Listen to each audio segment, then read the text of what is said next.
Good morning, students. So many of the students are asking about the strategies and planning, how they are going to plan ahead for the next 4 months in order to crack the competitive exam UGC-NET examination. So the first thing I want to clear is that this is not the post-graduation or graduation examinations.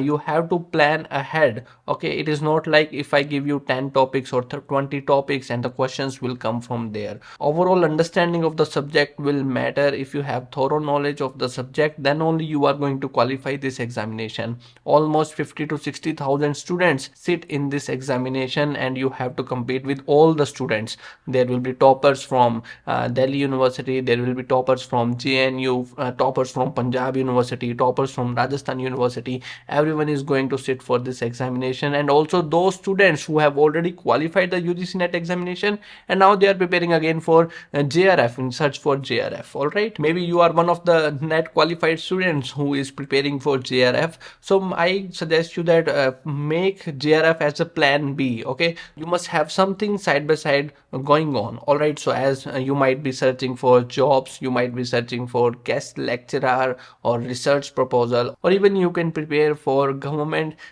jobs examinations. Okay, like UPPSC, HPPSC, RPSC examination. Do not simply target JRF all alone. You have to do something side by JRF. Okay, so in order to crack the UGC-NET examination, you have 4 months, so you have to divide 2 months plus 2 months. Okay, in the 2 months, what you have to do is you have to go through the previous year questions every single day, because that will help you to get familiar with what sort of questions, what sort of topics they can ask you from UGC-NET examination. Okay, you cannot cover Indian literature, you cannot cover world literature, Caribbean, Canadian, Australian, American, everything you cannot cover at all. You cannot cover all the 10 units from paper 1 also, mathematics, DI, reading, communication, teaching aptitude. You cannot cover every single thing in 4 months. So you have to decide.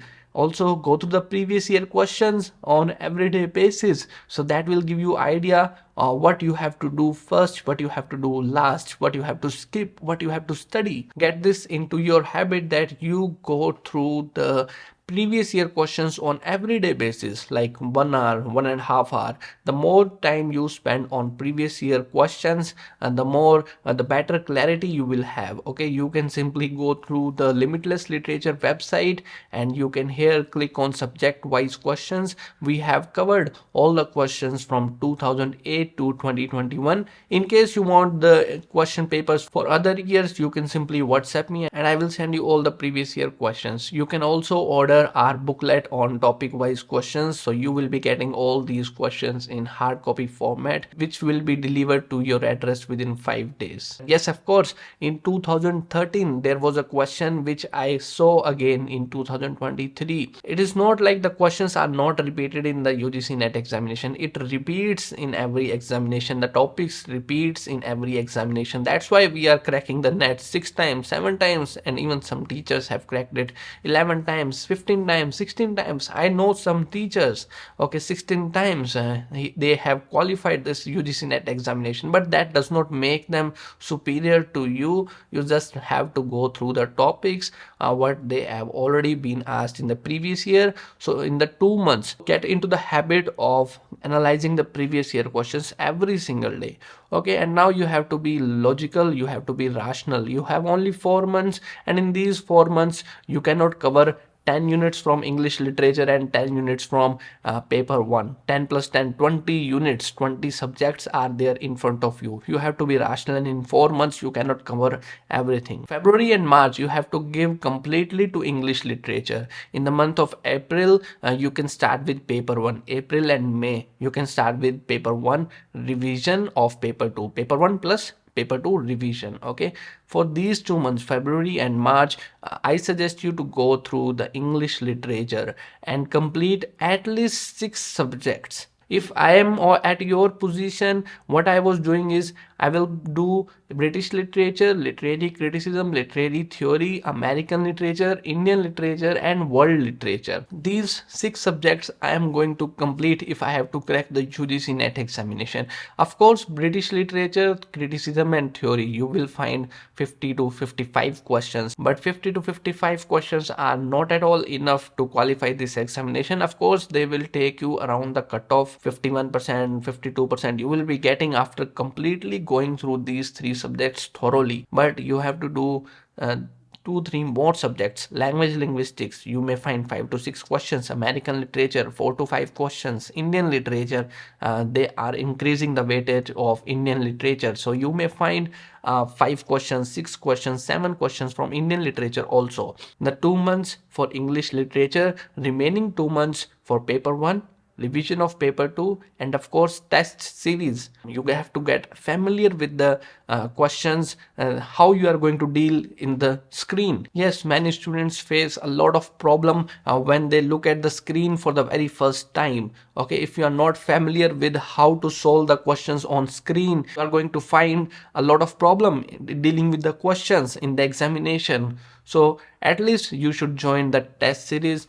We also provide the test series on the Limitless Literature mobile application. There are 300 plus premium mock tests on paper 1 and paper 2. You can check that out also. So if you are preparing by yourself, you can go through the William J. Long. Okay, side by side you can go through the playlist on literary moments that we have created. You can go through the previous year questions that we have discussed on the YouTube channel, and of course you can go through the British literature summaries that we have created here on playlist. British literature important playlist summary. Okay, so I am creating animated summaries on the YouTube channel. So those animated summaries are enough. You don't have to go through any in-depth study from those works. That is enough. You don't have to go through in detail of those works. You don't have to refer any external source. Same goes for Indian literature. We have created around 30 videos on Indian literature animated summaries. Outside of these summaries, you don't have to go through any outside detail. Okay, so for British literature, you can refer to William J. Long or Routledge History of English Literature. Make sure that you are picking a book that you can complete. Okay, so be true to yourself. If you cannot read a book, then refer to any other source. Okay, be true to yourself. Do not keep yourself in darkness. Okay, accept yourself, what sort of student you are, how much you can cover up, whether you are a student who can qualify the examination by self study, or whether you cannot qualify this examination. Do you have that willpower? Do you really love the subject? So all these things matter in the long term, because sometimes it happens that it takes more time to crack these competitive exams. Okay, so the next thing is you have to refer to literary theory. For literary theory, P.K. Nair or Peter Berry. Peter Berry is difficult to understand. You can go through P.K. Nair's Contemporary Literary Theory and Cultural Studies. The title of the book is that. And again, then you can go through Habib's book on criticism. But Wikipedia will also do the work if you just simply go through the Wikipedia page on literary criticism and you just cover all those writers that are mentioned on literary criticism Wikipedia page. That will also do the work. Take the help of YouTube as a secondary source of information, because YouTube is highly unorganized. I don't find anyone who is so much consistent and covering all the videos, all the subjects in a way that can be studied from YouTube. Okay, we have tried to cover a lot of things, but again, that is also unorganized manner. You can take the help from YouTube, but at the end you have to plan. Yes, take pen and paper and plan how you are going to study for the next 4 months. Do not directly jump onto studying something from anywhere, listening to the video lectures, start jumping onto these subjects. Do not do like this. Make your plan. 4 months are here and you cannot cover everything in paper 1 also. There are 10 units. Okay, you have to figure out what all are the 6 units that you can do thoroughly, so that you can have good marks from those 6 units. 30 questions will come from those 6 units, and if you can get 20 questions right out of those 30 questions, then that is good to go. For the remaining 20 questions, you can just do the guesswork, more than 5 to 10 questions right by doing some guesswork. So at least 6 units you can aim for paper 1, but that is not our primary duty. Our priority is paper 2 English literature for the next 2 months, February and March. In the month of April and May, we can go through test series, revision of paper 2 and paper 1.